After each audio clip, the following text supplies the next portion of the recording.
Welcome to the United States of America podcast. I am your host, Niti, and we are broadcasting live from the Food Church here in North Carolina. If you've missed past episodes, please be sure to take the time to watch the first episode and watch the rest like a documentary. We are a people at peace, and we have declared peace to all nations around the world. This is not a marketing or promotional channel. We are shining a light on knowledge that is being hidden from you, and we are sharing the truth about your birthright and your inheritance. We have moderators who are assisting in the comment section. Be kind and self-govern. And if you have any questions, put them in all caps and only enter them once per show. I am joined on air with Greg Clarkson, a regenerative farmer and an ASN on Kansas. And now I am proud to introduce you to Justice Anna Maria, who is joining us live from Alaska today. There you go, guys. The buttons were taking longer. How are we doing, everybody? Good. Everybody good? Anna, you doing good? You got some I'm good rest? good. Yeah. Well, Anna, you've made some really bold statements, like until you're financially sovereign, you're not sovereign. And then you even went so far as to build and create an entire banking system. And you know what I think is really most powerful, most courageous of you? You're doing this all openly, like in front of everyone. You're creating it, you're building it, we're all watching it, and everybody's watching the testing, everybody's watching all the bits and bots of it. So, like, what inspired you to do that in front of everyone when you have this world full of people who are, they've been kind of brainwashed and pushed and like had a boot on their neck for so long that a lot of folks have a hard time, like coming out and shedding their slave self and like, getting that boot off their neck. And it's very, they're watching what you're doing and they're just like, hey, when can we, me, when can we, like the baby birds, they're hungry and they can see that you're flying back with the food, but like, where is it? Where is it? I think what you've done is super courageous. And you talk often about, the tradition, the American tradition. And we haven't seen it. We haven't witnessed it for years. So I don't know, is that what kind of led you to do it that way, or like to do it so openly versus, like build it and then show it when it's done? I don't know. Well, the bank has actually been under construction since 2007. Wow. So, it's just kind of come out of the closet in the last couple of years, but it's been there. It's been in development for a long time. I mean, 14 years, give or take. The Herculean move you're making. I mean, like it's fascinating because, people who haven't actually been in business or created a business, because mostly, the majority of people have actually been working at jobs. They haven't actually done the traditional American thing of enterprising and creating their enterprises the way that they did originally. So it's been a long time since then. There's a huge world of people right now who not only has everyone been dumbed down, but they don't have this experience of creation. Well, I mean, 17 years, counting the couple of years that the bank has been public, is a long time. And in that amount of time, if you just are working away at something with a group of people, you can get a lot done. I mean, it's so. First of all, I don't want you to think that this all just happened, poof, and Grandma got up one day and decided to go for it. No, although there was that moment. But anyway, it was many, many, many, many years ago when I think I was 26 years old. So you thought of this when you were 26, Anna? It's been 42 years. Wow. Niti. No, I mean like a 20. I'm imagining like that's a huge thing for a 26-year-old to think of. Like you're so. You were really mature, like very mature at 26 to be able to think of something like that. Well, however, I had observed the world enough, I guess, is what you would say, and I was aided in that by my parents and my grandparent, because they were not leaving me to sit there like a little kid. They were engaging me in discussions. They were making me think about things. I just wrote a little article about my father in a discussion we had. Uh, they didn't just leave me to sit there and vegetate and worry about, having a new pair of tennis shoes. They actively engaged me in thinking about things far more important and more philosophical and esoteric, and all of these ideas. And so I think I was very fortunate in that I grew up in that kind of um, environment. We talked about these sorts of things around the dinner table. We talked about history. We talked about politics. We talked about business. Um, so all these topics were not at all foreign to me. And I gather that most people don't even think about things like money or, what is a bank? How does economics really work? What's the difference between international trade and commerce? I mean, and these were commonplace kinds of things, common knowledge. Where and when I was growing up, um, and certainly within my family, they were common knowledge. But then I get out into the broader world and I find out that people don't know the difference between international trade and commerce. They don't even know the definition of commerce. So they're left at a lack of being able to recognize what's going on in the world around them. Anna, in our family, or like within the Indian community, we would all get together every weekend, and the children would be just kind of running around in the background, but the adults were having these type of conversations, but they were coming from the more enslaved viewpoint because they didn't know the ancient law viewpoint or these other viewpoints. And then I also observed other like our friends' families, and they weren't even eating meals together, and they weren't really doing that. I mean, I think there was more of that going on when we were coming up, but I definitely know that like when we were raising our children, I mean, I didn't do this because I wasn't going to allow anything to interfere with our mealtime. Like I kept our family close at mealtime, but we were the weirdos because the more normal thing to do would be to take them to soccer, and they always had soccer practice or whatever dance rehearsals or music or any of those things were always happening during my children's generation at mealtime, and so I excluded them from that because I thought that was ridiculous. Like I wasn't going to do that. So we did the more homeschooling way. They did their music and everything earlier. They weren't unable to participate in a lot of the team sports because the team sports were all happening at dinner time. And but I mean, society kind of had moved in that way. When I was coming up, then society wouldn't allow all those things to happen at mealtime, and then they progressed into that kind of by the time that I was, a high schooler or whatever.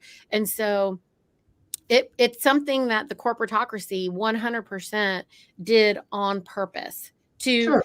interfere, and so certainly by the time that anyone between me and my children's generation, that generation in between, whatever that is, they wouldn't have known anything. And now today, I mean, goodness, you got these 30, 40-year olds who they wouldn't know anything different, and they would be 1,000,000% going against the grain, against the norm, if they didn't have their children in 50 million micro programs every moment of the day, keeping them constantly structured, never letting kids just, we used to just lay on the ground and stare at the clouds.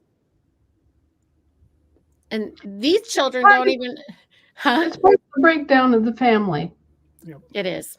It is. This I think it's important, and I'm bringing this up because there's a lot of boots on the ground conversation around the frustration of, you're talking about how the GFG's working, what's going on. They're all like, "Why is she acting like we can do all these things when we can't do them?" And I'm like, "She's creating. She's creating in front of you. You're watching her create something before your eyes. It's such a gift, and it should be something that people should be just in awe of. And instead, there's this conversation about, why is she lying and saying that we're doing all this stuff that we can't do? It doesn't have a button to do that yet. Or, this isn't working yet. I'm like, they're testing things and they're creating things, and it's all coming together. It's literally from out of thin air being built. Well, it's actually been built for 17 years, and there's just an incredible amount of work and infrastructure and computer programming and investment in hardware and software that it's you can't just take 17 years and encapsulate it in a minute. But anyway, and I was not alone in doing this at all. I came in fairly late in the game, and it was actually Hunter and his group that were working on this from 2007 up until the chartering, and they were acting in faith, because basically the whole big blowout happened in 2007 2008 with the meltdown that we suffered then. And Hunter, who was involved in corporate acquisitions and all sorts of nasty corporate work at that point, was in the process of acquiring a bunch of casinos and hotels in Las Vegas as a result of the fallout of the 2008 thing. And he stopped. And he started thinking and looking at the situation and realizing that there was a difference in the energy between people who want to build something worthwhile and people who want to destroy, between those who are intent on building up and those who are intent on building down. And so he decided the way people decide that they love someone, or the way they decide that they are going to be an engineer, that he was going to be a building person. He was not going to be a tearing down person. And that he was going to, that there was a need for, and that he was going to build a new banking system. One that wasn't broken from the outset, one that was not built on lies, and one that was not built on manipulation. And so he started out sort of in, not literally, but kind of in an analogy, sort of in his basement or his garage, just kind of thinking about this, and how would it work, and what would it take, and what kinds of skills would be needed, and who did he know who might help him with this, and just putting it together gradually, bit by bit, through that whole envisioning and development process, until by the time we got together, and we're sort of on a collision course because of the entire fiduciary role and the work I was doing, he had it within striking distance of being not just a new banking system for America, but a new banking system for the entire world. And what he needed was the firm footing of a charter from a national government. And so after reviewing all that he had done, and the overall vision and where to go, we were sitting one day, And we were basically in our mind's eye looking at a map. And, first we're seeing America, and we're seeing how many private banks there are versus how many maritime commercial banks there are. And by private banks, I mean international trade banks that can actually deal in gold and silver. And there was just a little scattered handful of these, what we call blue dot banks, because they show up on the screen as blue dots as opposed to red dots. So you have this huge proliferation of all these red dot banks, and only a few of the blue dot banks left still functioning, almost like a vestigial organ or a fast retreating memory. What was, um, and we realized that international trade is a fundamental that was missing. And so we're sitting there thinking about this.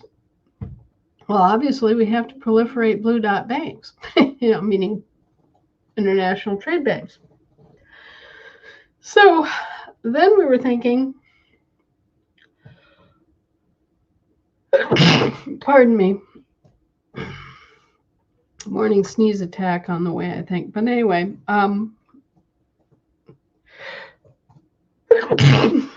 there are two kinds of commerce. There's commerce that occurs on the sea under the law of the sea, and then there's commerce that occurs on the land under the law of the land. Where are the land jurisdiction commercial banks?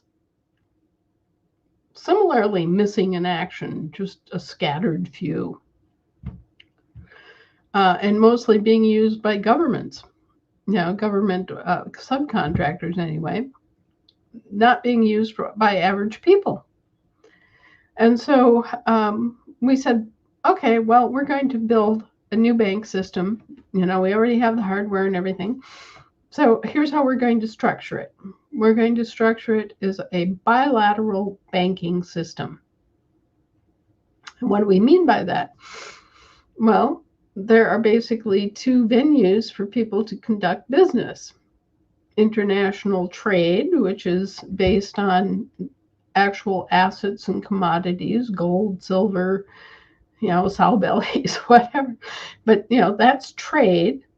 And then you have the realm of commerce. And commerce is where incorporated businesses do business together. And they use what's known as commercial script. And it's or commercial paper. And commercial paper is not actual physical assets or commodities. It's representations of actual physical assets and commodities. So, for example, I might give you a warehouse receipt, and that would enable you to go to a warehouse and pick up commodities and goods, and it would stand for those commodities and goods that are in this warehouse. And that's called a certificate. Okay, I could give you a certificate to go to a specific place and get a specific thing. Okay, and then there are bonds, where somebody is dealing with a futuristic performance or condition. Okay, so you bond yourself that given this particular situation or condition, you will do something.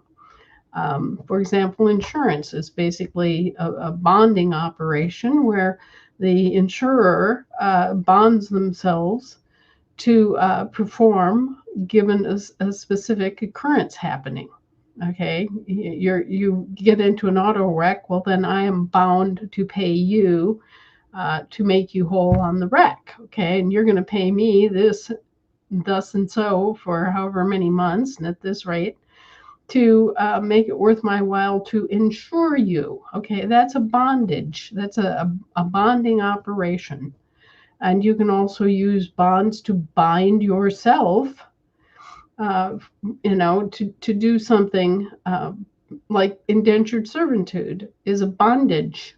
Okay, you agree that for a specific number of years, sometimes called a tour of duty, military men, women, sometimes called an apprenticeship, But whatever, you are binding yourself according to an agreement that you approve and sign, and you are going to spend a certain number of years doing a certain number of things for a employer, or a you're going to be a apprentice to a master plumber, or whatever it is.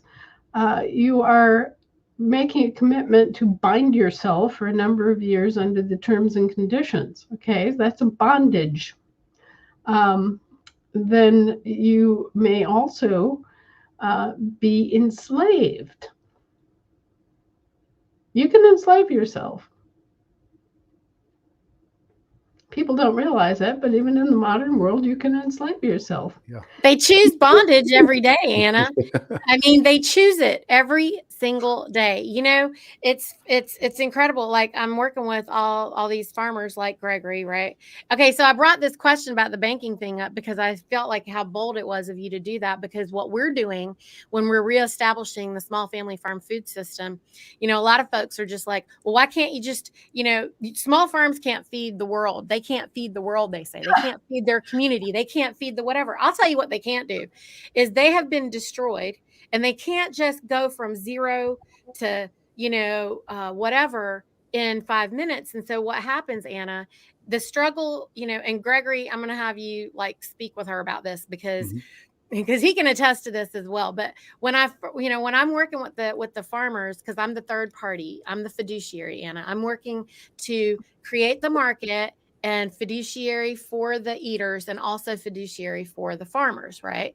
Because we want a certain quality. We want to have regenerative meat. We don't want sprayed chemical stuff, right? So I'm working as the fiduciary to work on both sides of the thing for the eaters. And it's a brand new thing because the farmers don't know how to do a lot of those things, and the eaters don't know how to even cook. I don't know if you know this, Anna, but I can't tell you how many mothers I speak with who they have 13-year-old children, for example. They've never made a hot breakfast. Don't know how to make one. Have never done it. I can't even imagine it because I grew up cooking and eating all the time. But there's many, many, many, many, many, many, many moms they have no idea how to crack an egg. They don't know that you can take ground meat and turn it into any shape that you like.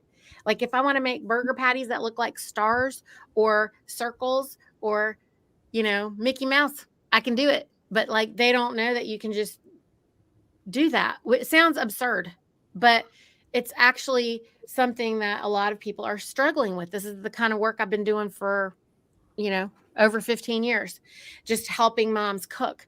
But there's the development of the market. And a lot of times you have the market, but you don't have the food yet.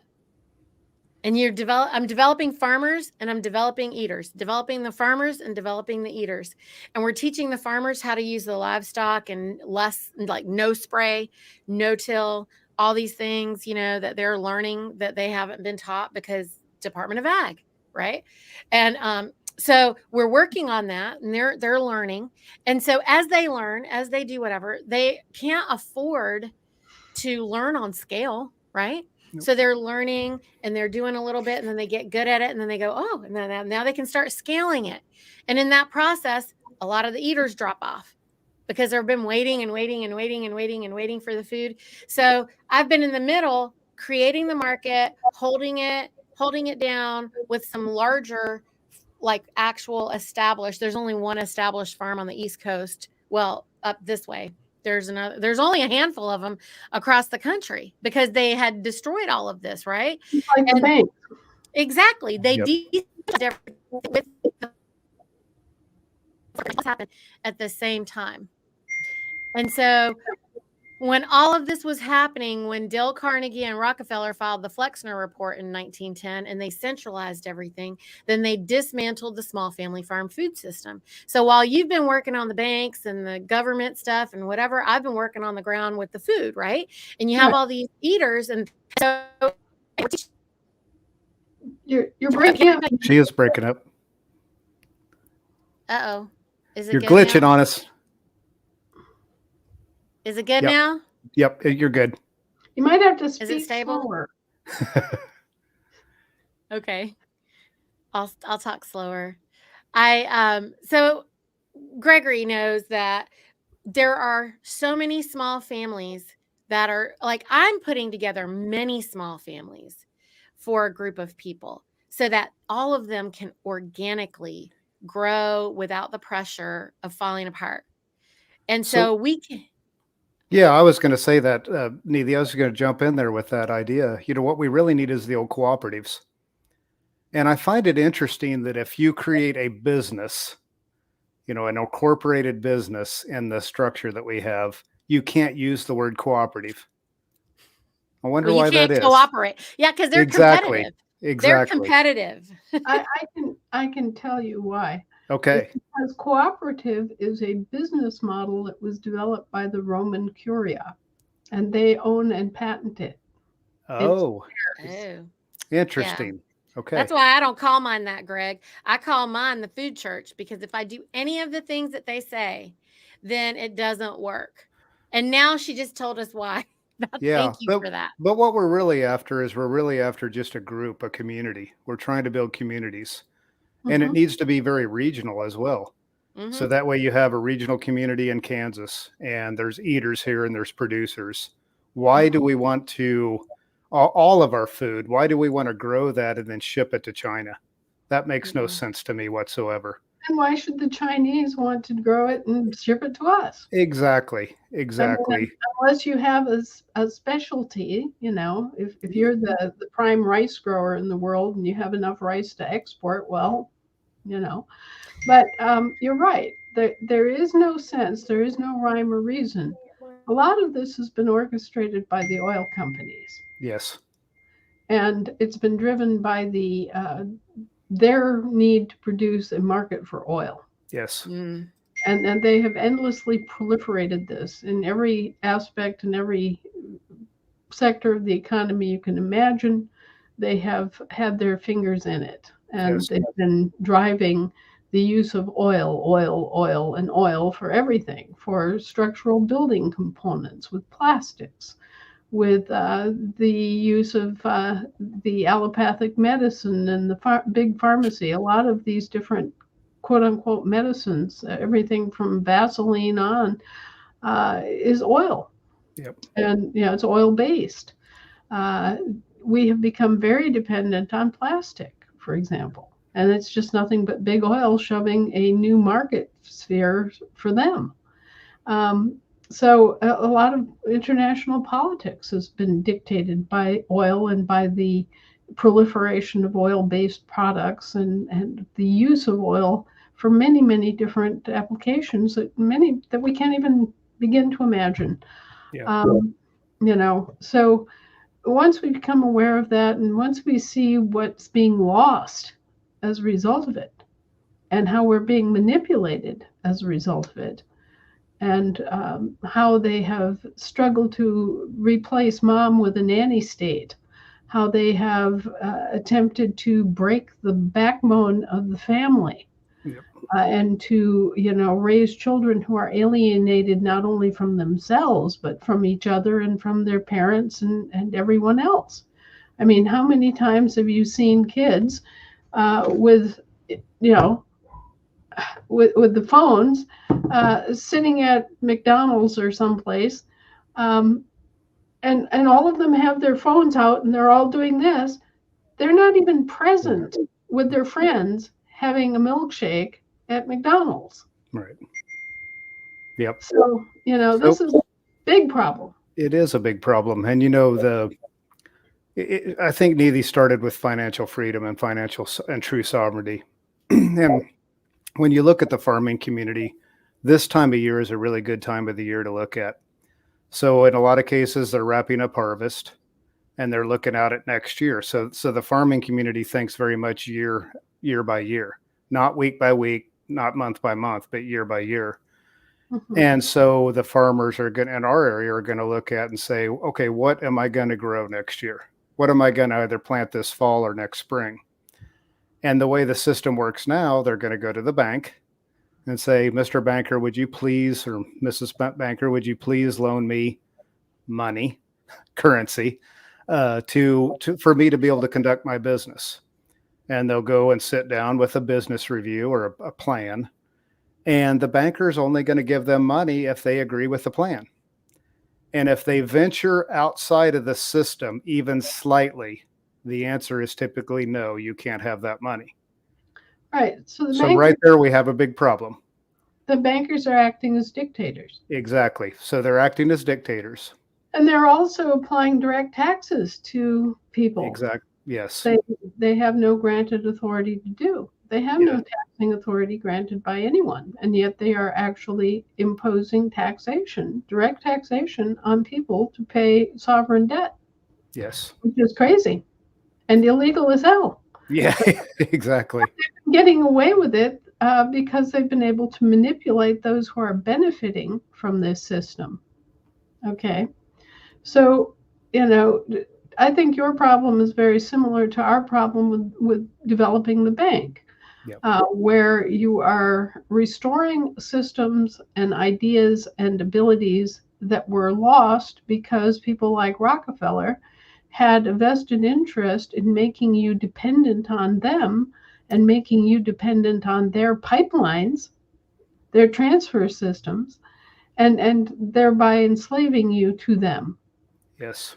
If I have my own money and I can use my own money to trade with, then I'm independent of that system. If you have your own bacon and wheat and corn, well, then you're independent of that system. And they want to have control of that system so that they have control of you.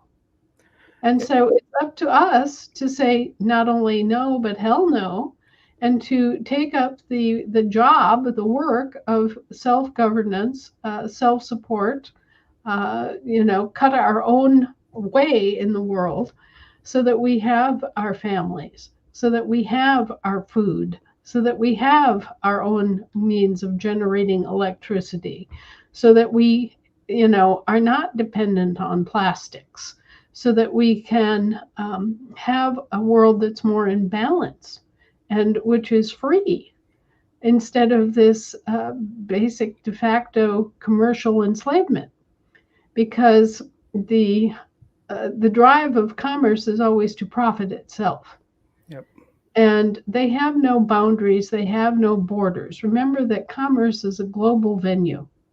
And so these bankers who are commercial bankers don't think in terms of America or England or Saudi Arabia.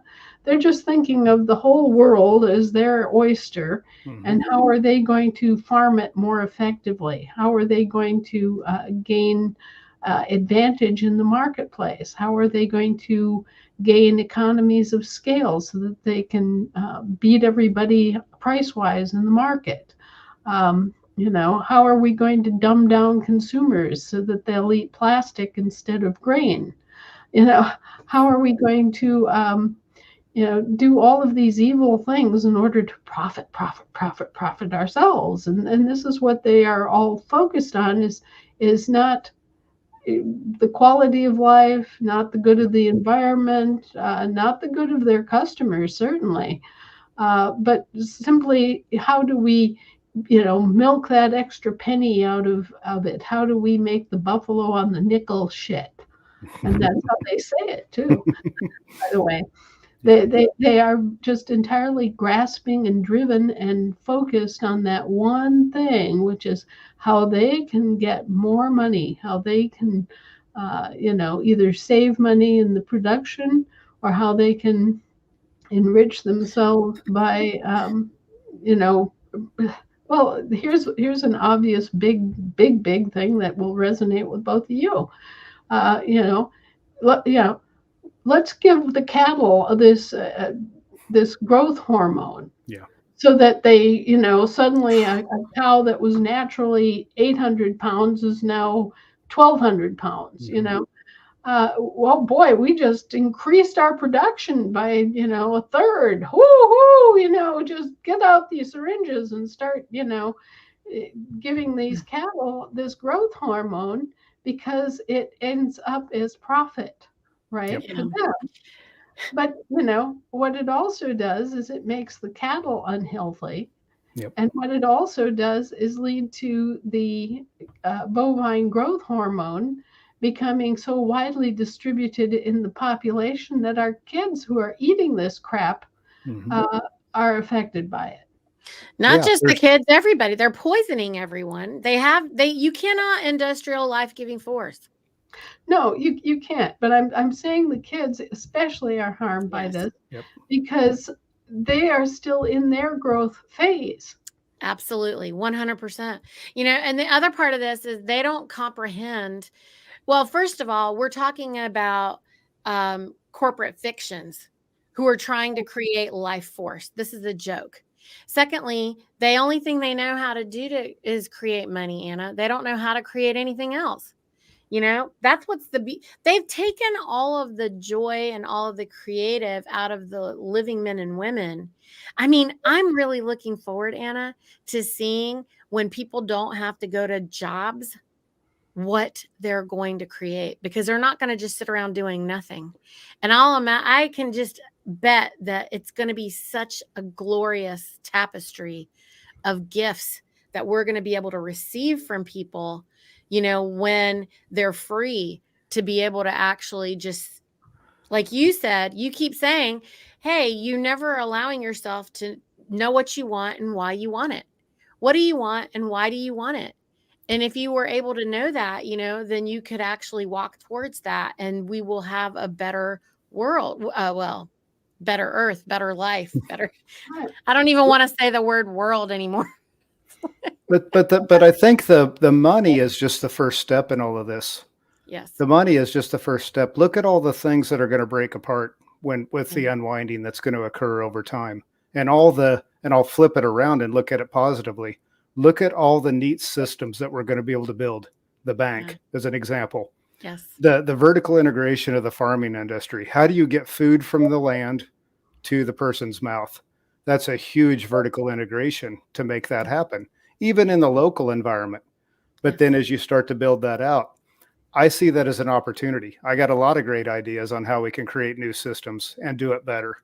It starts Mhm. with the money, though, because that's where they enslave you. That's where they enslave the farmer anyway. But then after that, it's just how do we cooperate with one another? How do Yeah. we transport goods from one place to the other? How do Mhm. we, The how do land we, the land the, comes with that, Greg. So that was yeah, the other part of it. Like, Anna, the big deal for what we're trying to do, and it's, I mean, we're using farming as an example, but this is legitimately the same problem for an electrician, for a welder, for a doer, for a maker, anybody who's crafting and creating and doing the thing. If they're trying to look, I was listening to you, Anna, all weekend. There's these videos of you teaching, and I'm listening to it. It was fantastic. It was brilliant, and it made things so clean. I love you with a whiteboard. I love you with a whiteboard, Anna.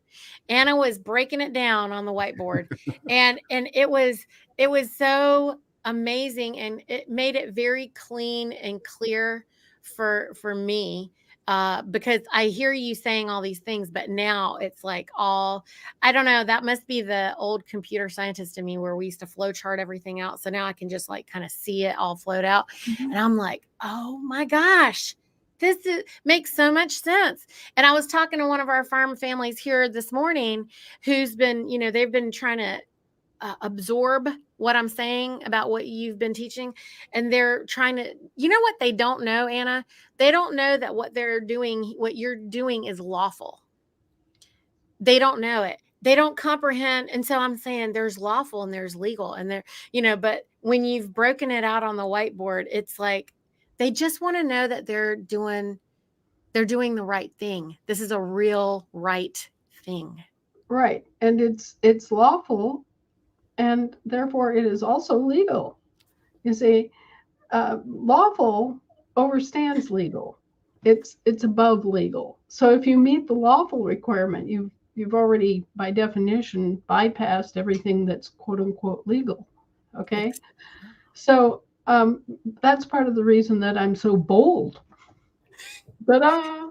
I already met and surpassed and far beyond anything that you could ever imagine. So just go away. Go in your little sandbox and do your own thing in your own jurisdiction and leave me to do mine. Because actually, at the end of the day, the living man is sovereign over all. Wow. The way that you explained that this is the, small p people and, just being lawful. Then you got the big P people also could be, the Bali Enterprises, or, Anna's Enterprises, Or Clark's. state citizens, as it's Right, about, Yeah. Right. where right, you're operating in an office of some kind, right? Whether right, incorporated or not incorporated. right. You said Um, you're corporate, but you're not incorporated. Incorporated, right? Right, right. Well, think about this. You've got England, which is unincorporated, Mhm. but corporate. Mm. It's a concept, right? You've got Great Britain, which is a consortium of corporate but not incorporated entities functioning as a business. And Mm. then you've got the UK, which is all these incorporated commercial enterprises. So you can see it right in front of your eyes. Um, you've got the United States, which is our country with the with a capital T, United States, upper lowercase. That's our country. Now, this is a corporation in the sense that it's a named entity that doesn't really exist. I mean, if you looked at it from space and you saw our country, it wouldn't have a big banner across it saying the United States, right? So this is a concept. This is something we've defined. And it is corporate, but it's not incorporated into anything, right? It's not a business that's been subsumed into another business, into another business, into another business. There's no umbrella here. So you have an unincorporated country called the United States, and then you have a British Crown corporation calling itself the United States Incorporated. Okay, so it's a franchise of the British Crown. And then you have something called the USA, which is what's that, right? It's another corporation that's incorporated into the British territorial government system. So you've got all these things that are in various stages of being what I call alienated from reality. Because, the actuality is right here, this is where the buck stops. But then you have all of these incorporated things that have been named after me, functioning in various capacities and various venues and jurisdictions of the law that I'm unaware of, but which have been created for the benefit of these corporations. And they're using them for money laundering and all sorts of other things, taxation. All of this has been built up as a scam, basically, that has derived from our business practices of naming a business. And so essentially what they've done is they've interpreted us as businesses.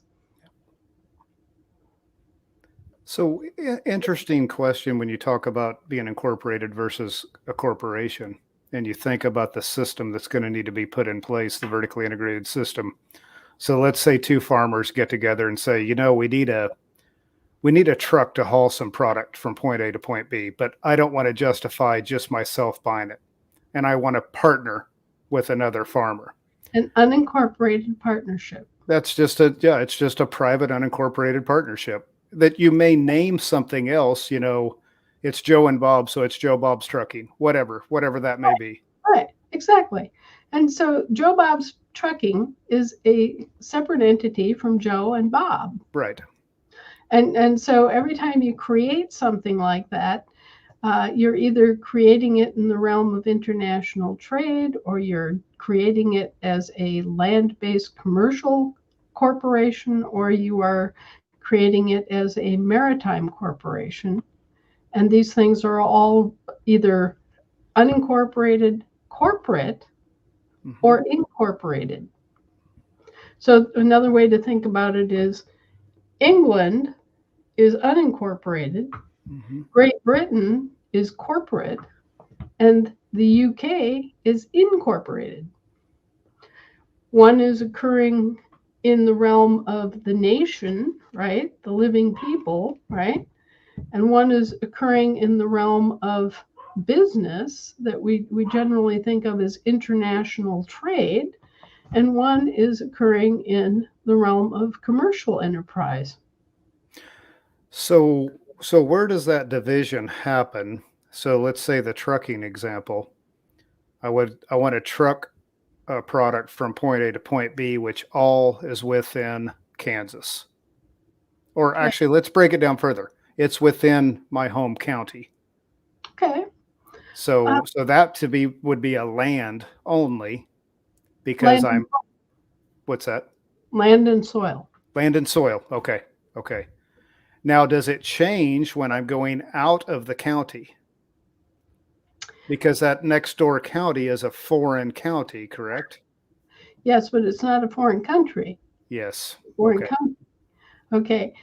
Counties have their own laws that affect their local population, and the local population is in charge of that government, right?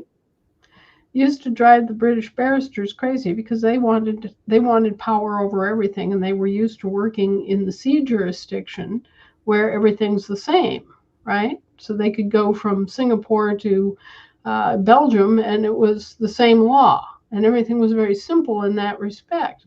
Whereas we have on the land, we have these counties, and all the counties have their rights to develop their own law. And then we have all these states, and all the states as a group have a right to do their own law. And then we've got our crazy country that can exert its own law. It just makes life for the lawyers much more complex, and it makes it harder for them to exert a generalized hegemony over everything and everyone. Right. Of course, so our system of law stands in their way to power, Right. and that's one of the reasons that they have been, players in this, is that they wanted to gain more coercive control and to simplify their business so that they could make more profit.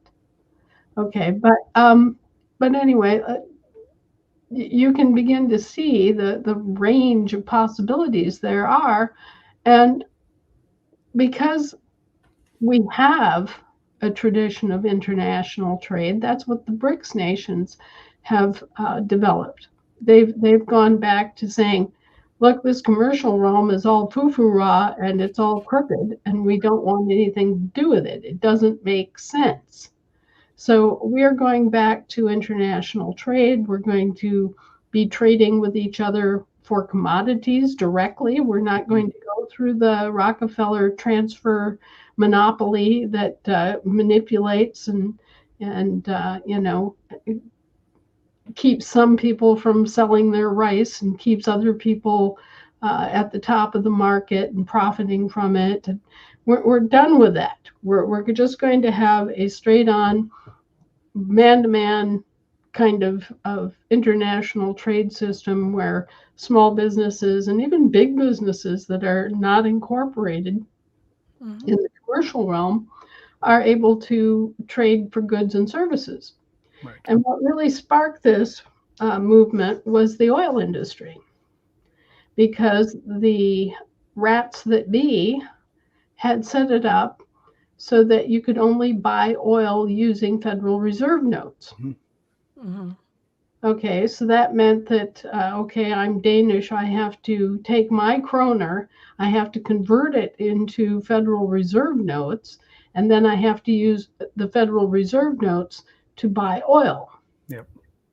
And this is just a reprise of the greenback swindle, where I want to buy this investment opportunity, these 1040 bonds that are supposed to give me such a good rate of return, right?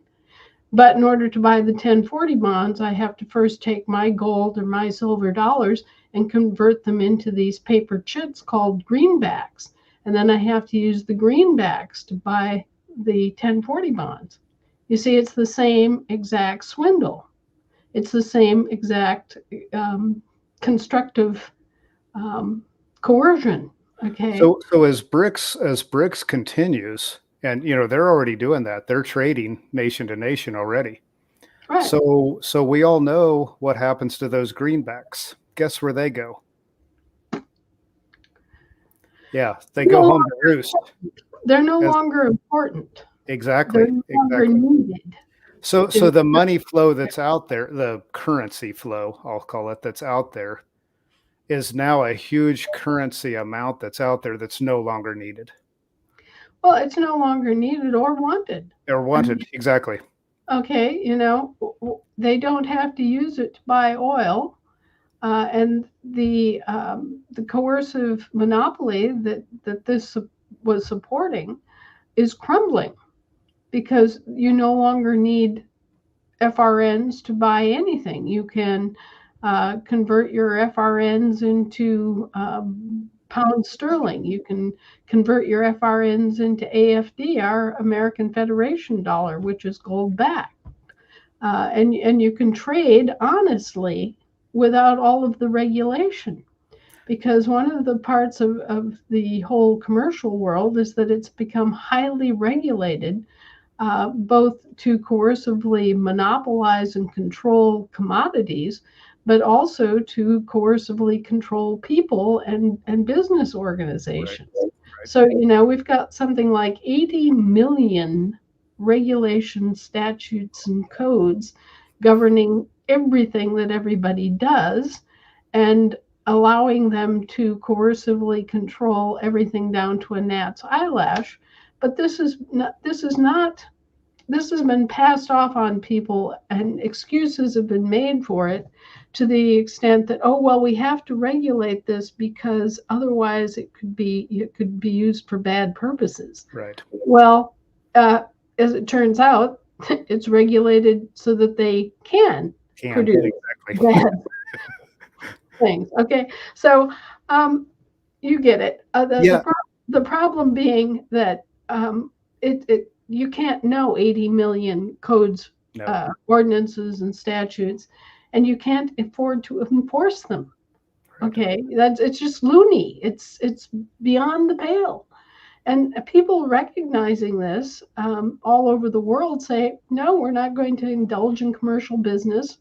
We're not going to do this commercially. We're going to do it on the basis of international trade, and we're going to use real gold and real silver and real commodities, and we're going to trade rice for beans, and we're going to trade gold for oil, and we're going to trade silver for apples. We can trade however we want, and the commercial world, with all these regulations and taxes and franchises and all this bullshit, can just go away. We don't need it. Okay, so that's what BRICS discovered, and that's what we discovered is that you don't need commerce. You can do everything on the basis of international trade. Trade, yes. The problem is that international trade is by its nature limited. Yep. It's inelastic. Yep. There's no way to trade on the future. There's no way to profit from the past. Yep. Everything in international trade is pretty much here and now. It's a spot market. Yes, it's a spot market where, it's I'm here with my watermelons, you're here with your sugar, we're going to make a trade. Right. Okay. And so the gold and silver is also very inelastic. Mm-hmm. You either have it or you don't. So, what do you do with countries that don't naturally have silver mines or don't naturally have gold deposits? Okay. How are they supposed to be able to trade in a world that's dominated by gold and silver? Well, maybe they have oil, but how are you going to do this? How's it going to work out? So you see, international trade is very good, very honest, very straightforward. It's not as subject to manipulation or monopolization Um, but it's also not as organized. It's also not as elastic because when you start buying and trading in the commercial realm, then everything becomes much easier, much more fluid, because now you can do things like you can do futures trading. Now you can set up future contracts, and you can set up agreements that are going to last for a number of years, so that you can depend upon what those agreements are, Well, instead of being spot market yeah, where but it also causes normalization of nations, because if you have a very rich country, rich in gold, silver, oil, natural resources, right. that it normalizes that country because of their futures markets. They can manipulate the market to make that very rich country, America, not appear as rich as it really is, and to have the power that it really does. So, They do that to an extent, yes. But then again, you see, this is just using the futures market as an example. You've got a situation where, if you're a production agent, if you're a producer or a broker, either one, mhm, in that system, you have the advantage in the futures market. yep. If you're not a producer and you're dabbling in the futures market, you're stupid, Yep. because you have no advantage to Look do at the that. grain prices right now, and you could have contracted soybeans at 12.50 a bushel 6 months ago, and the spot price is 9 now, or 9 something. Exactly. That's So a great point. you're This is able to sell above the market if you're a producer, mm, Yep. but then you're wonderful. also contracted if you if It you goes the other way. go the other way, then you're stuck selling your produce at below the market. Yeah. Mm, But this idea of being able to indebt the future is another aspect of this liquidity and this elasticity of the commercial realm. Is that I'm sure that you've heard over the course of your lives, you've heard people saying, well, we're indebting future generations. mm, You know, you can't indebt future generations. Yeah. mm-mm. It's Just like you can't impose your illnesses on them. They get to make choices about how they want to live. Okay, so right, I love all this business talk because we wanted to start taking the podcast in that direction also, and kind of getting all this other information out. A lot of the men are waiting for this. So they're waiting on learning how to do these things and know this, because they want to be able to participate on their assemblies, but they need to know how to manage their businesses. And so these conversations are kind of coming from that direction, Anna. That's where it's all driving us from. But I want to get to some of these questions. Oh, I'm sorry. Niti, Yeah. can I ask Anna one question? I want to go back to the original uh, discussion about the bank.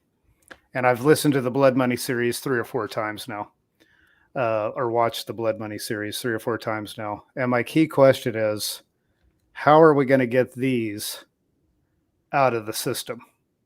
And I know you talked about that in the Blood Money series, uh, having a clearinghouse, or I'm not sure the term that you used, but we have to pull these out, and they're all serialized. There may be some duplicate serialized of these out in the world, as we're aware. So that's right. a problem. But realistically, with the trust that was set up, was that part of the intent of the trust, is to take these in and then shred them, get them out of the system? Well, okay. Think of it first and fundamentally as all the assets belong to living people. Mm-hmm. And so all the credit that is extended based on those assets also belongs to living people. I mean, this is a pretty straightforward Yep. concept, right? So we are the ultimate owners of all the assets and all the credit. Okay, but we've been separated from our credit. Our credit has been used and abused by what? Corporations. Mm-hmm. And primarily, the abuse has been done by commercial corporations operating in maritime jurisdiction. Okay, so what is the Federal Reserve? The Federal Reserve is a private bank. It was started by the same basic families that started the Bank of England and the Bank of Scotland back in the day. Okay, so their banks are much older than the Federal Reserve, but it's the same group operating the same kind of scam. All right. Now, what is money? Money, it can take two forms. Okay. It can be actual money, gold and silver in hand, Mm-hmm. or it can be what you held up, which is basically a representation of money, a receipt. Yes, it's the difference between those things, right? So, if you're thinking about it, the Federal Reserve note is a symbol. It's an idol. It's literally a graven image, just like they forewarn us not to do in the Bible, have no graven images. Yep. This is telling us how the old system, the Babylonian system, works. It goes from trading an item, a coin, which is real and has value in and of itself and therefore can be money, to the graven image, which is a representation of money. Yep. Or credit. Okay. Now, there are only two kinds of credit. There's either credit, which is a promise to pay in the future, right? Or it's prepaid credit. So you can pay for credit in advance. Mm-hmm. So what we have a situation is that we have living people who own all the assets and living people who have both a huge amount of prepaid credit owed to them, yep, and also have credit extended out in the future. Right. Okay, so a credit card, a normal credit card where you're buying today and paying tomorrow, that is credit. Right. If you have a gift card that is prepaid by somebody, they gave it to you, it's prepaid, you never have to pay any credit card company back. It's prepaid, right? All right. So we're familiar with these concepts as far as credit goes. And if you have a stash of gold coins, well, you know that there's a market and that you can go to an exchange facility or company that does this, and they will take in the gold coin and they will give you a number of FRNs. or you can go and you can take your FRNs and you can buy this gold coin. Yeah. Why would somebody ever go the first way? Well, at this point, they probably wouldn't. Exactly. But when you look at the statistics, when you look at the data, when you go to the Treasury and you look this stuff up, what you find out is that the real world exchange rate of FRNs for an ounce of gold is astronomical. 2,500 FRNs for 1 ounce of gold, which in 1928 cost about $28. Mm-hmm. Okay, so the Federal Reserve note, the value of the Federal Reserve note has been consistently devalued over time by inflation, by all sorts of different factors, counterfeiting. All these different things have played into devaluing the Federal Reserve note, which once traded across the board as one Federal Reserve note for one silver dollar. Mm-hmm. But because it was a future purchase, and because it was being secretively made by a corporation, what you've got is a huge conundrum. People thought that this was their government They didn't understand, and they were not told that this was a British commercial corporation offering to come in and take their silver dollars in exchange for IOUs. Yeah. You see. And so it was a criminal fraud scheme. The Federal Reserve was built on a number of criminal fraud schemes, including the greenback swindle that was about gold.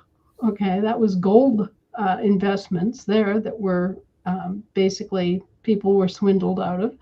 And there's just been a whole number of these swindles designed to exchange paper for actual gold and silver. Right. Okay, so these are all fraud schemes.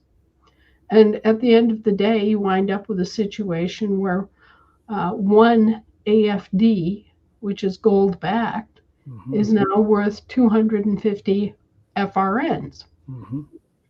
And so if you're holding the FRNs, you're on the bad side of that transaction. And you're only likely to see it deteriorate further. Okay. At some point, this thing is going to go completely ballywump, and you're going to see hyperinflation of the kind that they had in Weimar, Germany. Yep. 100,000 FRNs for a loaf of bread, kind of thing. A wheelbarrow full of currency for a loaf of bread. Right, because the currency is devaluating because of counterfeiting that was begun under the Obama administration, and because it was planned. It was planned years ago that this would happen by the bullion bankers. Yep. While they're moving gold everywhere, which is the reason why we can't carry luggage on our flights when you're flying places, because they're filling every single flight with gold and moving it from here to there and here to there. Right. And they're bent on selling it back to the grandsons of the men they stole it from at a huge profit. Yep. Okay. Right. But we see that, okay? We're calling them out on it. Right. And so there's going to be an adjustment. All of this has to be adjusted. Now, one of the things that our bank did was, we have them as successors to the Emergency Banking Act. Even though there have been bankruptcies of the corporations in between, there have been successor organizations each time. Okay. So those successor organizations are they're on the hook to the Americans if you're an American. Okay, they've mischaracterized all of us as U.S. citizens or citizens of the United States. But when we take back our reversionary trust interest and we're standing there as Americans and we're saying, guess what? Then they owe us both a humongous amount of actual physical assets, but they also owe us a tremendous amount of prepaid credit as a result of the reserve fractional banking system. Okay? So Americans can enforce that one-to-one exchange rate at the current rate. So you see, for us, we're owed 250 FRNs for every gold dollar, or every 10th of a gold dollar, okay? And we're owed $2,500 FRNs dollars for every ounce of gold that they took from us. Right. And we are owed this as either the asset or the credit. And by the credit, I mean the entire credit. The full restitution. Yeah. So you see, we are the priority creditors by country miles. And they're trying to ignore us and say, oh, they're not our creditors. Those are our citizens. And now you can see why the big swindle in registering babies in their cradles as U.S. citizens and this entire other bunch of BS that they've tried to foist off on people. They're trying to convert their creditors into their debtors. You see, And it's these bullion bankers from Amsterdam who were Sephardic Jews from Spain and Portugal and Italy and even Greece. They're at the bottom of the pile in this situation because they've been manipulating all of this for the past 300, 400 years. And every time they get to this crux where they have to pay back their debts and actually extend prepaid credit, they weasel out of it by creating a war. And in the war, they kill off a whole bunch of their priority creditors. In a war, they gain because they sell arms and they finance both sides. In a war, they get to destroy things that they want to destroy and then rebuild whatever they want. Because what? Because they're illusionists. Because Magicians. they've got us tricked into thinking that those paper chits have value. The When wizards. when they're is they're IOUs, and once people stop and think, oh, this thing in my pocket is an IOU, and I'm exchanging my goods and my services for an IOU. And who's issuing this IOU? Well, if you look at the IOU, it says United States of America in big capital letters. Well, what the hell is that? It's a foreign corporation. A legal fiction. And do I feel secure in the good faith of the British Crown Corporation called United States of America that I'm just going to give my goods and services to it on the basis of an IOU that doesn't even have a stipulation for when it's going to be repaid or what it's going to be repaid in? But Anna, it's legal. So this is the other thing. Everybody in the world is operating in what's legal because that's the training, right? The orthodox training is that you have, is it legal or is it illegal? That's all they know. They don't know lawful, right? So they're just like, but is that legal? Is that legal? I mean, when you talk to them, generally speaking, they're like, I don't think what you're saying is legal. Ever They heard don't of know. ever heard the phrase legal beagles? Yep. Yes. Okay. Well, you're dealing in a dogfight. Okay. You're dealing in a world that is fictional, totally fictional. So it doesn't really matter whether it's legal or not. What matters is what's lawful. Yeah. And so, getting this through their heads and getting them to realize that they are not obligated to function as legal entities, that they can function as lawful entities, and under a completely different system of law that is much simpler and much easier to deal with. Uh, you know, People ask me about lawful conversion all the time. Okay, I'm incorporated. I'm in the legal world up to my chin. I'm being, I'm being harassed. I'm being taxed. I'm being forced to do all this regulatory correction and work. I've got these people that are coming in and leaning on me and threatening me. And what do I do? My life is a mess. My business is a mess. My money's a mess. Everything's a mess. I'm drowning. I don't know what to do. Okay, well, Invoke jurisdiction. Invoke jurisdiction.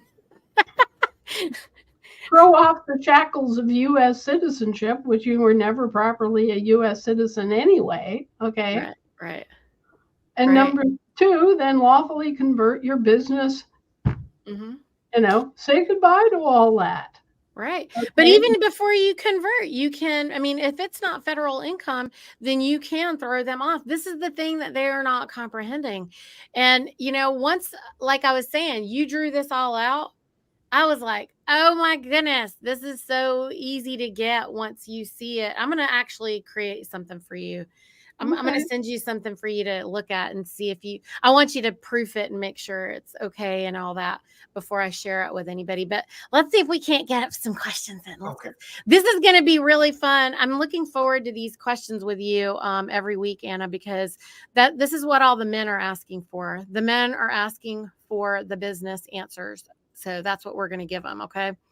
Okay, Altered Heart is saying, Cynthia Casper on Illinois. Question: do ASNs create wills? If so, is there a template to use? Do we have it notarized and do we record it on the LRO? Thank you.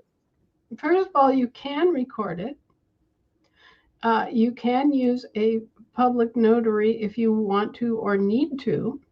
A public notary counts as two witnesses, okay, because they're both witnessing in their private capacity and in their public office. Okay, so that's why it counts as two witnesses to have a public notary sign it.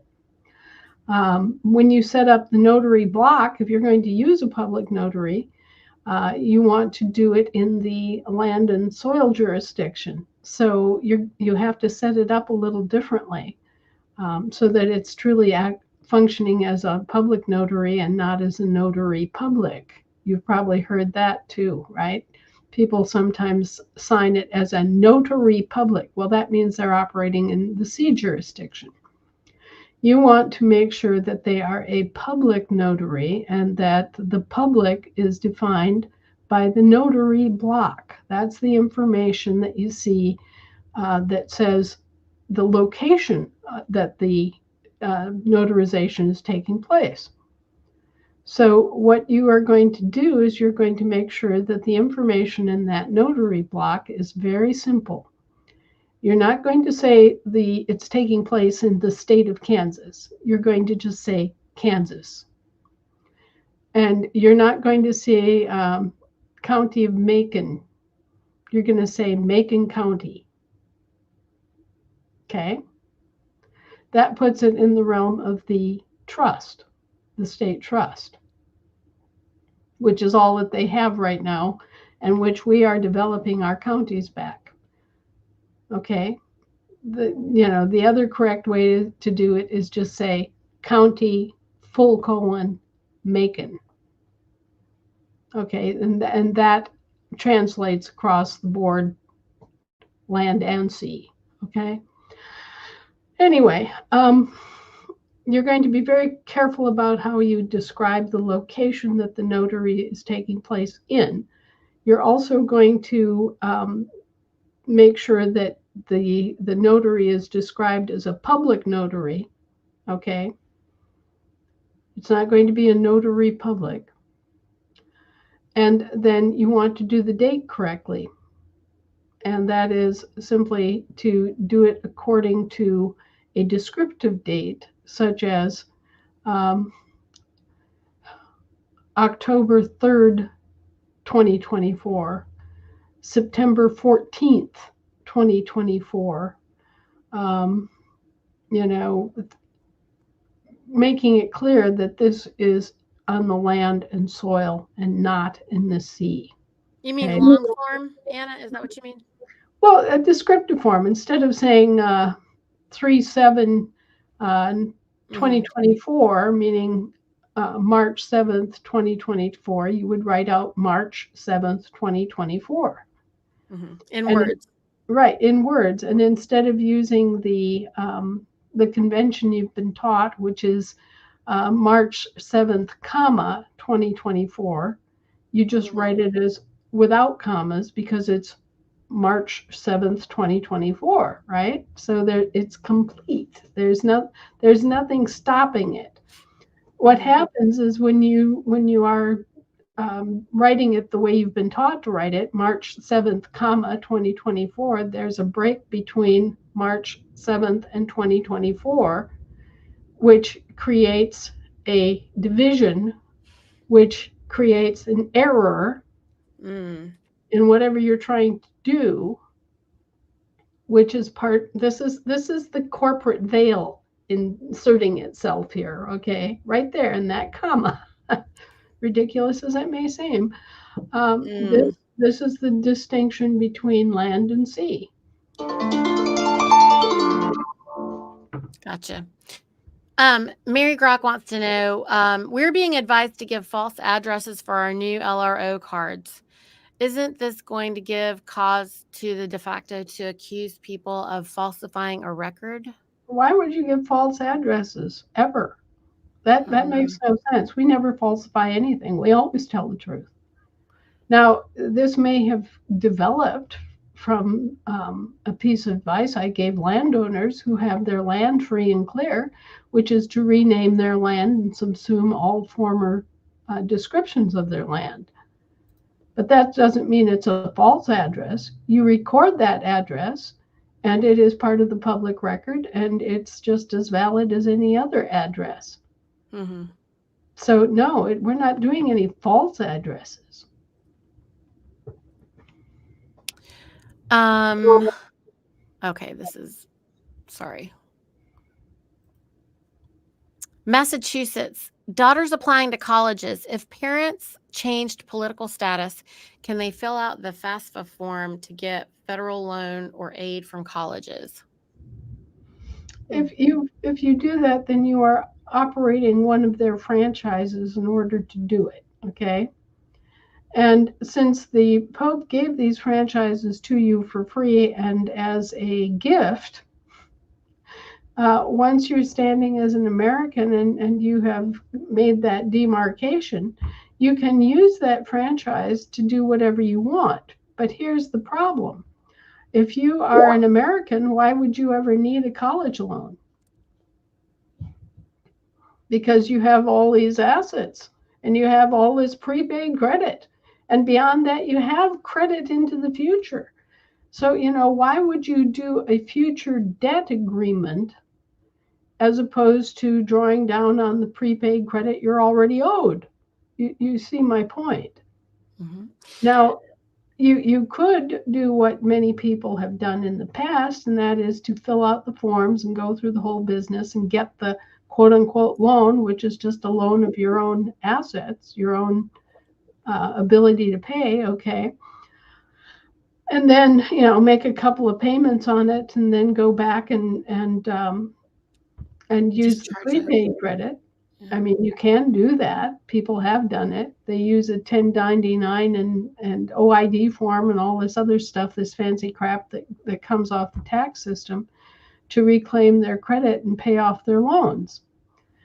We Americans should not have to go through that. We should just have prepaid credit at our demand upon our presentation of a demand. And that's part of what we're trying to get straightened out, is that because we've been mischaracterized as U.S. citizens and as citizens of the United States, both, and because we have not had the administrative means to do this quickly and simply, we have been offered a remedy, but we haven't had access to the remedy, which is a violation of both law and legality. So what we're working on now is to get these, they're called, just a second, guys, I have to take this call. There we go. I got you, Anna. I muted you. You got your answer, Gregory. Yep. Yeah. You got your answer. Yeah. On the FRNs. Yeah. So the next question I was going to ask Niti is, with the trust, the GFG trust I'm talking about, I should clarify, is the intent there to try to remove the ferns from the system? To basically, let's get them out of the system. Let's get moved over to the AFD. But I don't know. Hey, this dude. Questions? Yeah, this dude. I'm gonna post the videos that I'm talking about on our link tree, so that you can see that. For anybody who's interested in looking at those. Anyway, we a lot of folks are wondering what we're doing with the show. Like, we're changing it. We have a bunch of men asking a lot of business questions, and they're wanting to know how to manage businesses as Americans. And they also want to know, can they do their business if they're an American? And we need business owners and landowners to come home, so that we can take America back. So that's what this next season is focused upon. So there's that. Yeah, and Niti, very much like Anna was talking. Oh, here she is. There she is. 20 years or 17 years to create a bank. I can appreciate that because I came up with an idea for my electronics system that I created, and it took Mhm. 20 years to build the business. 20 Yeah. years of learning how to do accounting, 20 years of learning how to be my own lawyer, 20 years Yeah. of learning how money works, how currency works. That's what Yeah. being a business owner is. On the job training On the with, job training, we're learning under fire. That's what's which going is what on. we're doing now, which is what I'm trying to do now. I'm trying to Yeah. learn Yeah. the stuff that was hidden from me or that I Right. wasn't aware of, however you want to say that. I'm trying to learn how to be an American. Well, that's the other part of it, Anna. Homeowners, I mean, if you are running a household, not just homeowners, but if you're operating a household, I mean, that's a business. Right. Well, and you're owed a mutual offset credit exemption exchange. You should be able to offset any expense, including maintenance, on a house that's yours because you are owed the prepaid credit. So you're talking about the mochi. Can we talk about that just a little bit about how to do it? Like, is there a real There has never been an established, clearly stated way to claim a mutual offset credit exchange exemption, which is the remedy for so much of what they've done. This is your access to your prepaid credit and your side of the ledger, which they have hidden and refused access to for 100 years. Mm, But it is the remedy that they offered for the things they did in the 1930s. mm, So Hmm. they're supposed to not only hold us harmless, they're supposed to pay all the bills associated with their franchises. They're also supposed to give us prepaid credit for any bills that we have. hmm, So we are by law and their successors. We are allowed to demand a prepaid credit payment to be done on the books, so to speak, of the banks mhm, to erase any mortgage debt. It's not our mortgage debt, it's their mortgage debt. They should be paying it.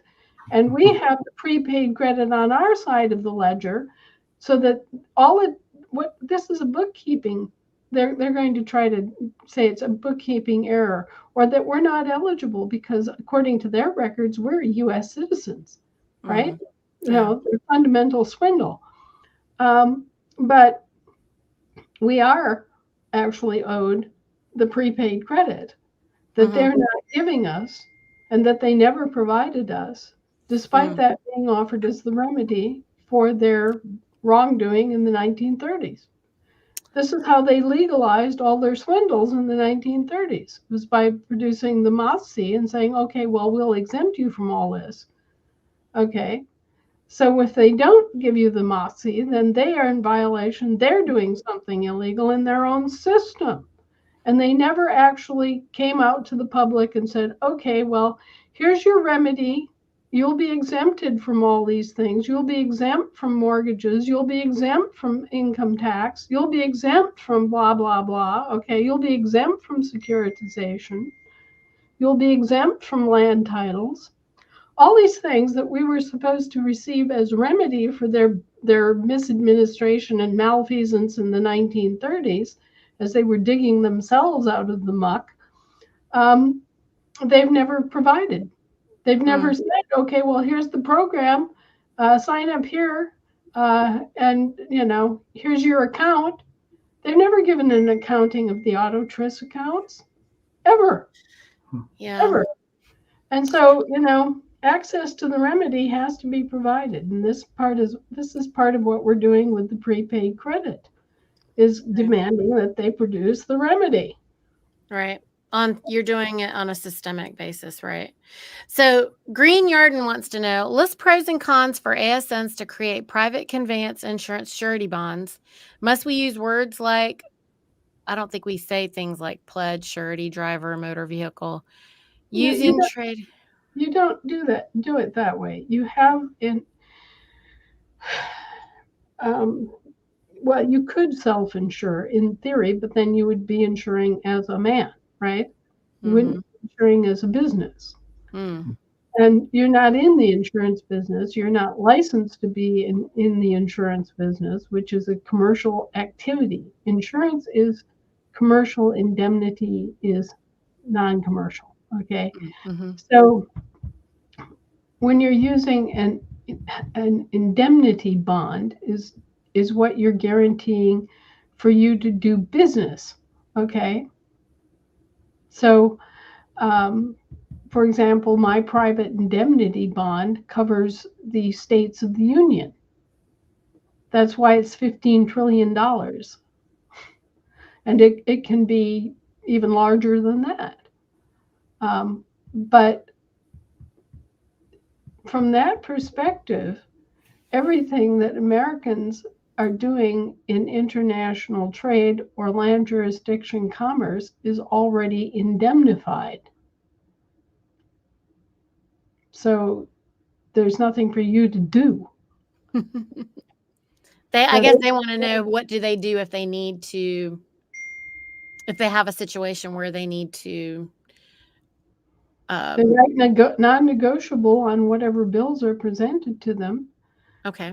Claim, write exempt and non-negotiable and sign it and date it with a handwritten copyright symbol after your signature, attached to your signature if possible, and date it, appropriately. Mm-hmm. And there you have it. They're dealing in IOUs, for goodness sake. Think about this. Okay. All right. Living on Arkansas says, have you heard of the congressional record being used as evidence in the maritime courts? Well, why not? You can use the congressional record to prove whether or not you are subject to a federal law. Mm-hmm. All the federal laws that can, not necessarily do, but which can affect Americans have to be published in the congressional record, not the Federal Register. And again, here's the demarcation. Record means land, registry means sea. Just, so if they're going to affect someone on the land and soil of this country, it has to be published in the congressional record. Even then, it doesn't necessarily mean that it affects you, just that it can affect you. Let me give you an example. Say that they pass a law that says hunting in federal game management units may be limited to 3 deer. Okay, if you're a if you are a American and it's your land and they're just managing it for you and they have no specific mandate, they don't have any authority to restrict that. Okay, that'll be on the Federal Registry because they don't actually have any authority to act as your game managers. All right, so that'll be in the Federal Registry. But what if they pass a law that says visitors and vendors entering the precincts of the Annapolis Arsenal are required to produce a valid state of Maryland ID. And that's in the federal record, in the congressional record. Well, it doesn't apply to you unless you happen to be a vendor or visitor to the Annapolis Arsenal in Maryland, okay? So you see, even though they put it in the record, it doesn't necessarily apply to you until and unless you undertake a specific activity or enter a specific precinct, which is validly under federal control. Would it be true to say that the United States of America purchased Israel? How did they, and for what purpose? Now, the United States of America didn't purchase Israel. A bunch of nasty people in Israel created a business, a British territorial business, and called it the State of Israel. And they registered it through an office that just happens to be in Kensington Palace. Hmm. And That's what's the difference between Buckingham and Kensington palaces? Well, one is in the commercial realm and business, and one is in the territorial business. And so, what they've done is they've created a territorial franchise for themselves and called it the State of Israel Incorporated. And they've the Brits. This is not America. This is the Brits. Have created this thing called the State of Israel, upper lowercase, incorporated, a franchise of their version of the United States of America, incorporated. Okay, this is a British business. It's been a British business since the 1700s.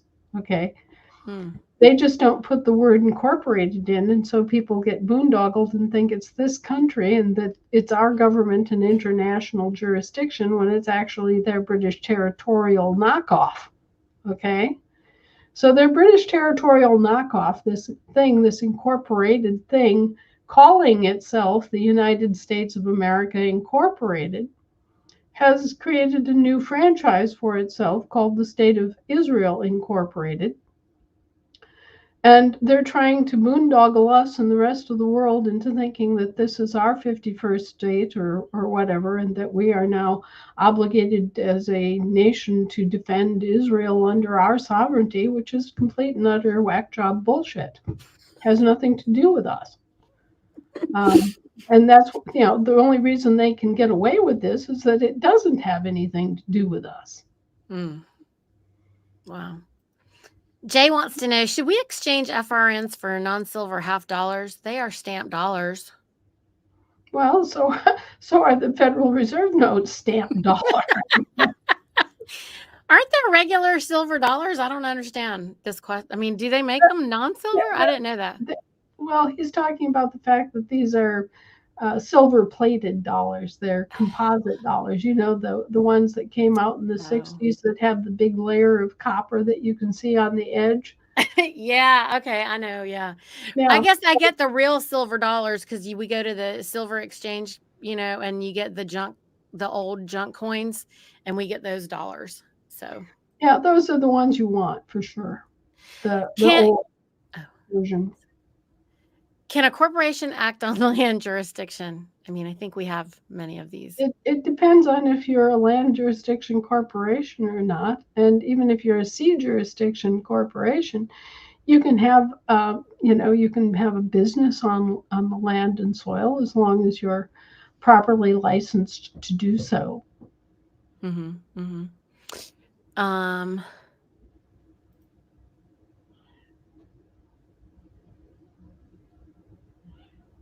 Okay. I would like to Okay.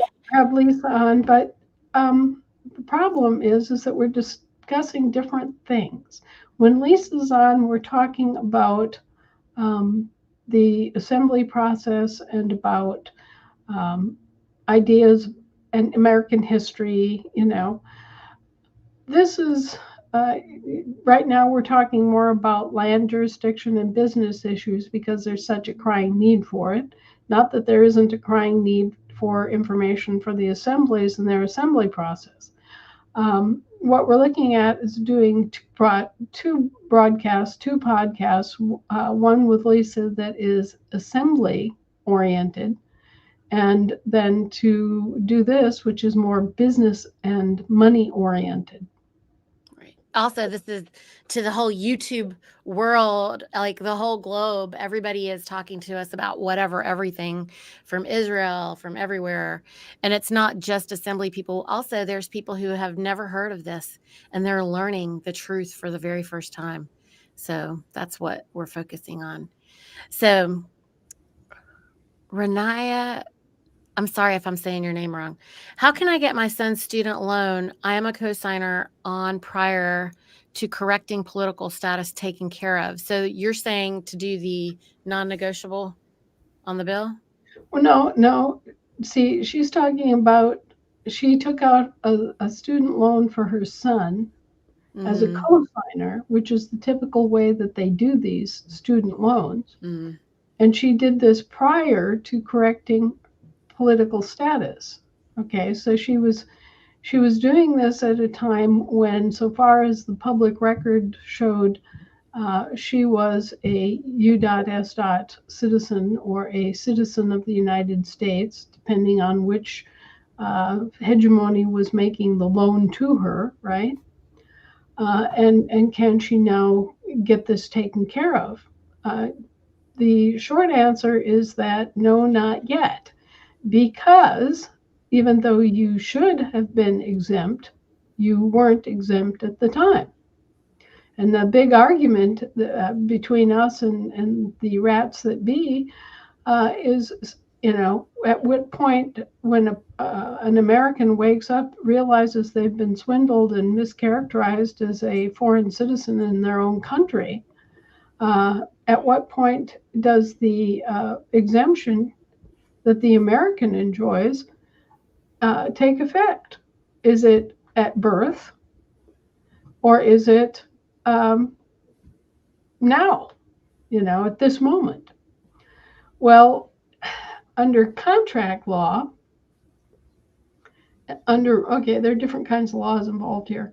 Under Roman civil law, um, let him who will be deceived continues until you wake up and go, I've been deceived, I've been defrauded, and here's the proof. And then all of a sudden, Roman civil law goes, oh, well, he has been defrauded, and boom, everything is wiped away right back to the moment that the first fraud in the chain of frauds happened.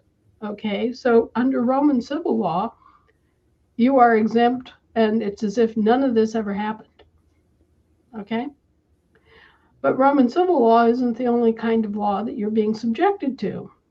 As a capital S capital C citizen, as a British territorial citizen, you're also being subjected to the law of maritime commerce, which is under Roman civil law, and admiralty law. And they're busily administering the estate of a lost British warrant officer in the Merchant Marine Service named after you. And they have complete plenary control of the estates of lost sailors. Isn't that wonderful? And so they have you misidentified and registered. Your name has been registered as such a person, right? And the Admiralty Court is going to come in and they're going to say, well, wait a minute. We have records that this person was registered on such and such a date as a British territorial United States citizen. And then they're subject to our law, and their estate is subject to probate under Admiralty law because they were a sailor in the British Merchant Marine Service, rated as a taxpayer, which is a warrant officer who collects tariffs for the king and makes returns to the king's treasury. Okay, so we're taking control of this because we're the Admiralty Court, and this was a British person, and he was lost at sea, and we're in charge of administering his estate because he died intestate. Wow.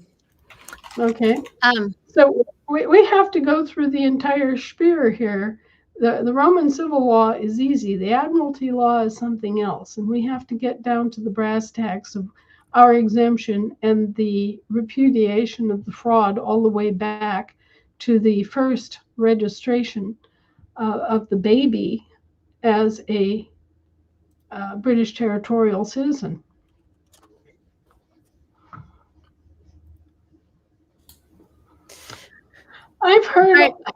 I've heard the name of Brandon Joe Williams before, and I believe he's doing some sort of OID 1099 process to getting the prepaid credit on the books.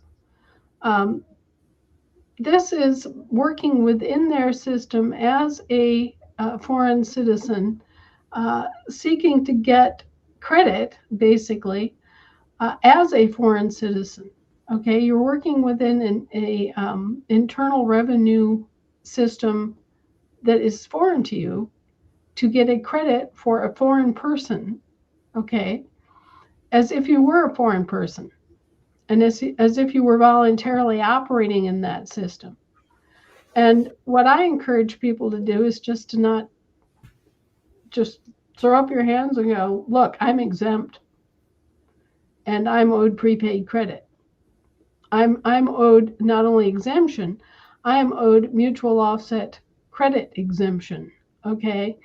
And force them to come forward with a program. Force them to define how they're going to provide the remedy that you're owed, instead of getting sucked into their system and having to operate as if you were one of them and giving them evidence, therefore, that you're one of them. Can we do an all call, you guys? So this person's saying, like, what question mark saying, is there a phone number available so we can talk to someone in San Antonio, Texas about becoming an ASN? Anna, I wanted to do an all call to everyone across the states, all the states. We're trying to put together for all the farmers and the businesses. We need all the recording secretaries from all the states who are interested in, letting us help bring more farmers and landowners onto your states.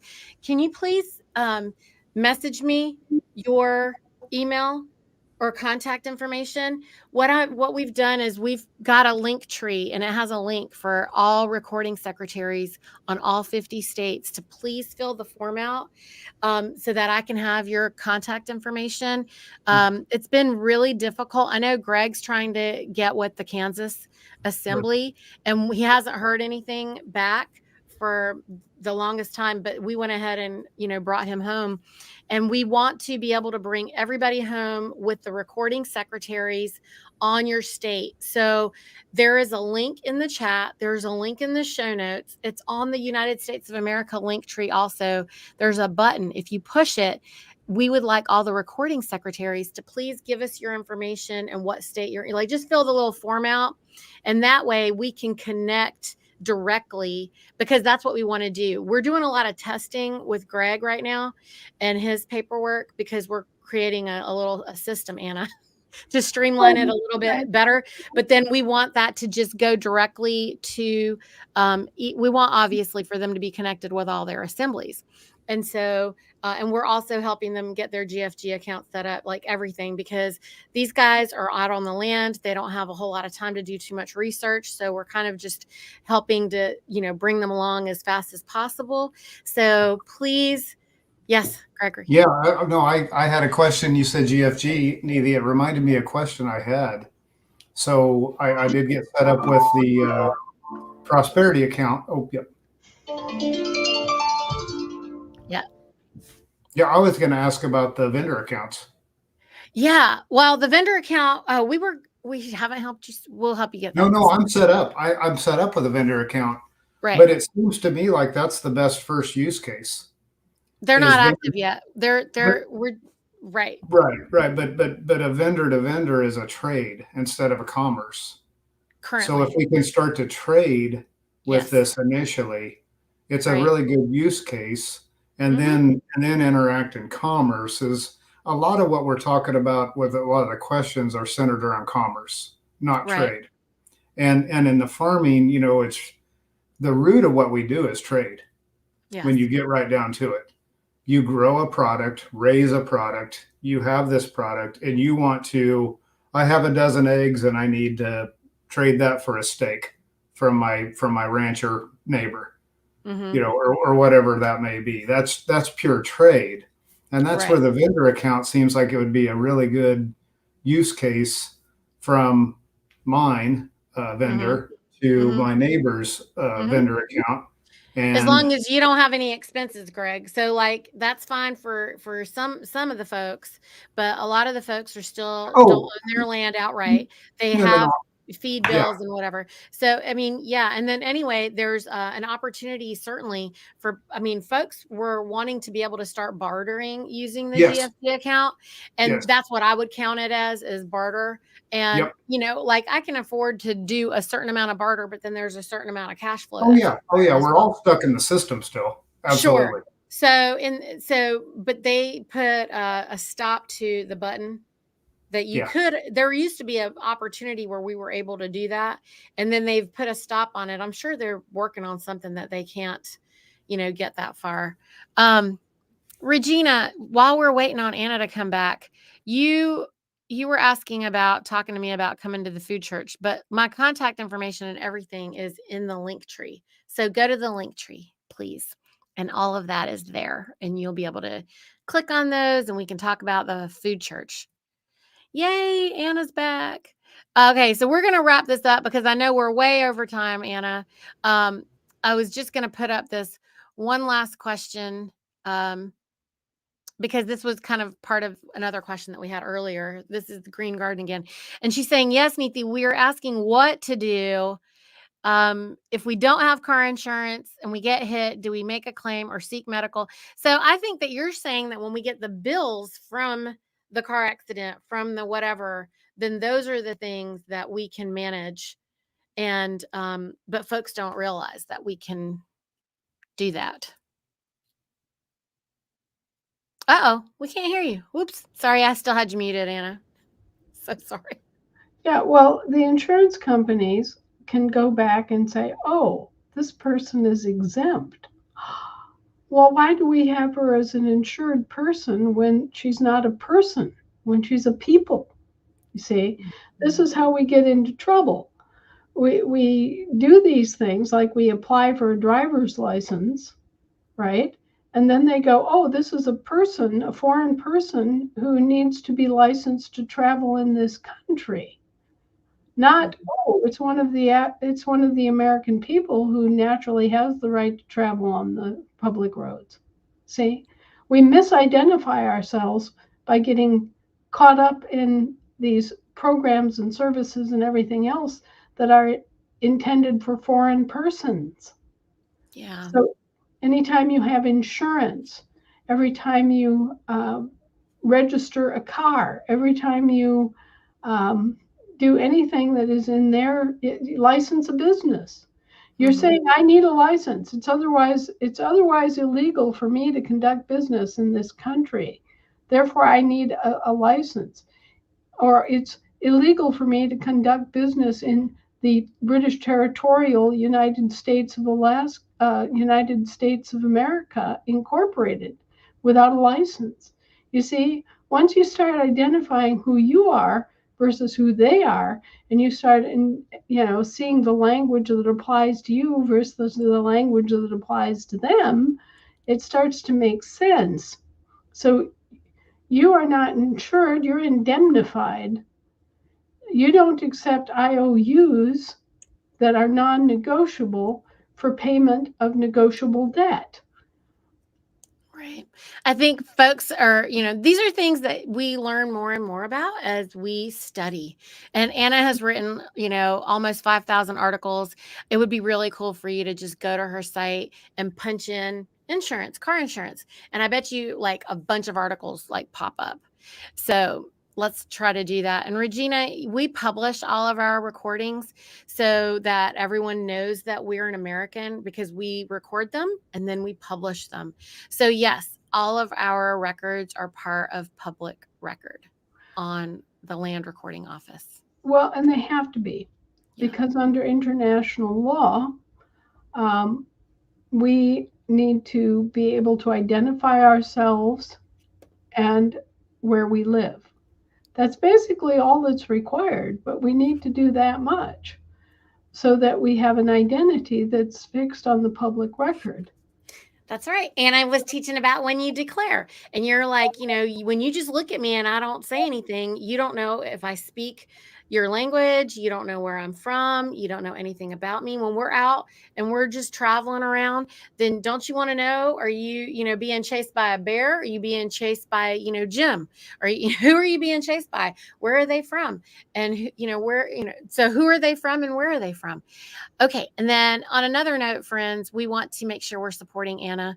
Anyone who is interested in supporting her, she's also a volunteer, just like all the American government, people, anyone who's actually volunteering to serve on our government. So Anna's Cash App is on the ticker there. If you guys are interested, we can really help her if we were just maybe sending her $1 to $5 a month. If everyone who's watching is just sending $1 to $5 a month, then that would be wonderful. And if you are able to do more, then that's wonderful. If you send prayers, that's also something very powerful for all of us. We know there's a lot going on. And Anna, we just want to thank you so much for everything that you're doing. Take care, guys. Thank Just you. in terms of speed, we can go a lot farther, a lot faster if we have money. Yes, it is a tool we still need. And with that, guys, we'll see you next Tuesday. Bye-bye, Thank you. guys.